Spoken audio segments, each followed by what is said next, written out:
Bueno, entremos en materia con nuestro invitado, Luis Quintana. Ya está alistándose nuestro colega periodista William Parra del canal Hermano Telesur, que ingrese por favor de una vez. Buenos días, William, ¿cómo estás? ¿Qué tal, Ernesto? Buenos días. Bienvenido. Aquí estamos, igual que ayer, que llegué un poquito tarde, pero vine, ¿no? No te preocupes, hermano. No. Buenos días. Buenos días. Luis Quintana es internacionalista. Bueno, vamos a darle la palabra a William, aunque llegó de segundo, pero hay expectativa con respecto a tu situación personal y con respecto a la situación del conflicto armado en Colombia. Cuéntanos, ¿cómo ves la cosa? ¿Por cuál empezamos? Bueno, por la tuya. Bueno, no, pues simplemente, ¿qué se puede decir? Que eso que han llamado el gobierno la farpolítica no es otra cosa que una persecución contra determinados líderes. El gobierno colombiano está empeñado en cerrar todos los círculos alrededor de las FARC. Considera que de pronto periodistas que de una u otra manera hemos cubierto el conflicto armado y le hemos dado voz a la insurgencia en los medios de comunicación, debemos cerrar ese ciclo y entonces inicia una campaña de persecución, una cacería de brujas y que conduce efectivamente a hacernos señalamientos. Hay una extraña coincidencia, por ejemplo, en mi caso, el 22 de mayo, que el fiscal colombiano Mario Iguarán da a conocer la noticia de que estamos involucrados en esto que llaman la farpolítica, que no creo que se debería llamar así.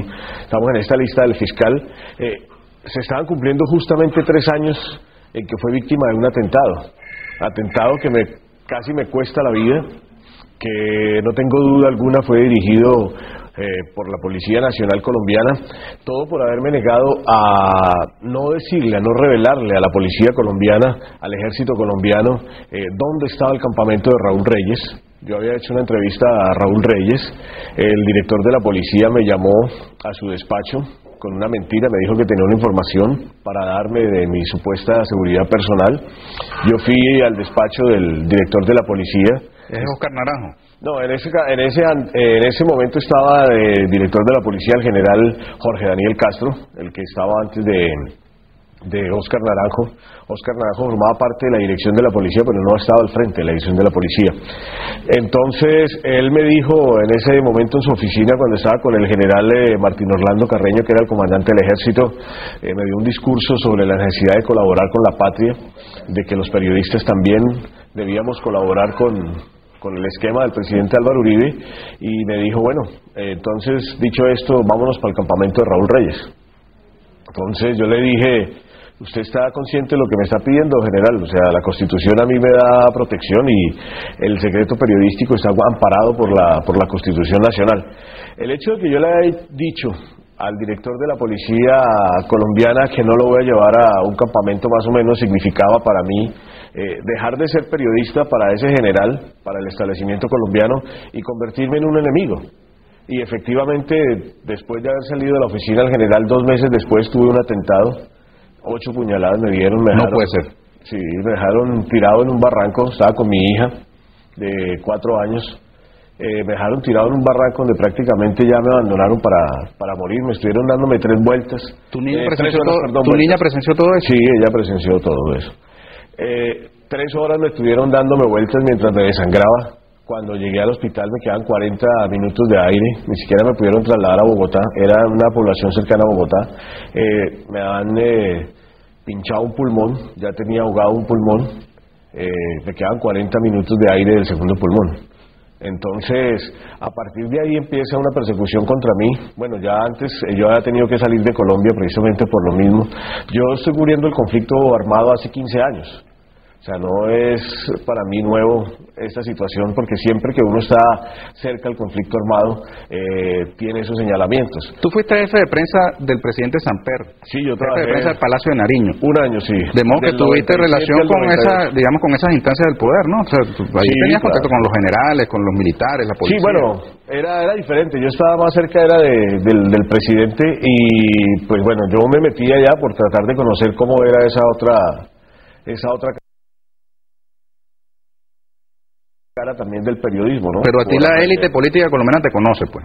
Sí, por supuesto. O sea, yo llevo 20 años de periodista en Colombia. O sea, he trabajado 7 años en el noticiero más importante que tuvo Colombia en un momento, que era el noticiero CMI.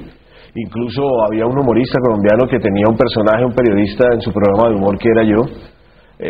un lindo homenaje a un periodista que lo asesinaron, Garzón. a Jaime Garzón, lo asesinaron precisamente porque era una piedra en el zapato para el establecimiento, por eso lo asesinaron. Entonces, Colombia formalmente es una democracia, ¿no? O sea, aparentemente se ufana de ser la democracia más antigua de América Latina. Pero pasan esas cosas ahí. Pero no, eso es un ejemplo de lo que pasa. Somos muchos periodistas. O sea, ejercer el periodismo en Colombia es un riesgo bastante grande. Ser sindicalista en Colombia es sinónimo casi de muerte. Alguien decía que era más fácil formar una guerrilla en Colombia que un sindicato. Menos más o menos. En los últimos 5 años nomás fueron asesinados 2.155 sindicalistas. Entonces, y esos son los patronos que dicen, en lugar de negociar un contrato colectivo, mato a los dirigentes sindicales. Sí, no, y está encaminado también con la presencia de los grupos paramilitares, los grupos de extrema derecha, donde claro, el sindicalista es el enemigo número uno, el enemigo que hay que acabar para no reivindicar los derechos laborales de los trabajadores que en Colombia son absolutamente pisoteados. ¿Cómo ves tú eso, Luis Quintana? Bueno, en respecto a este tema de la democracia en Colombia, realmente es una farsa. Siempre desde Venezuela, en todo este proceso político se ha cuestionado el hecho de que la democracia resida solamente en el acto de unas elecciones, y efectivamente en Colombia parece que es así. Aparte, sí hay periódicamente elecciones donde la gente acude a votar, muy amenazada, por cierto, muy intimidada en muchas regiones, y forma parte de este escándalo de la parapolítica. Y bueno, esta apertura de la investigación a estas personas que están, por cierto, muchos de ellos involucrados con gestiones humanitarias, la gran mayoría de ellos, forma parte del proceso de criminalización de la disidencia en Colombia, que es un signo histórico de la descomposición del establecimiento político colombiano. La criminalización a la disidencia, criminalización hacia quienes mantienen una postura en contra de la guerra, porque recordemos que uno del piso político de Álvaro Uribe para proyectarse como candidato presidencial en el año 2002, para proyectarse como líder de Colombia, es precisamente el tema de la guerra. Como plataforma, como piso político para poder mantenerse en el poder y para poder consolidar un poder político que sin duda alguna le trae muchos beneficios a las clases más pudientes en Colombia, a la oligarquía colombiana. Entonces estamos hablando de una democracia formal, pero que además cuya, piso también de políticas públicas es la llamada política de la seguridad democrática, que consiste precisamente en negar la democracia, en atacar la disidencia, en atacar la oposición, en atacarla, en incriminarla y en abrirle procedimientos para meterlos presos y poder desaparecerlos. Sin embargo, la prensa dice que Álvaro Uribe tiene una altísima popularidad.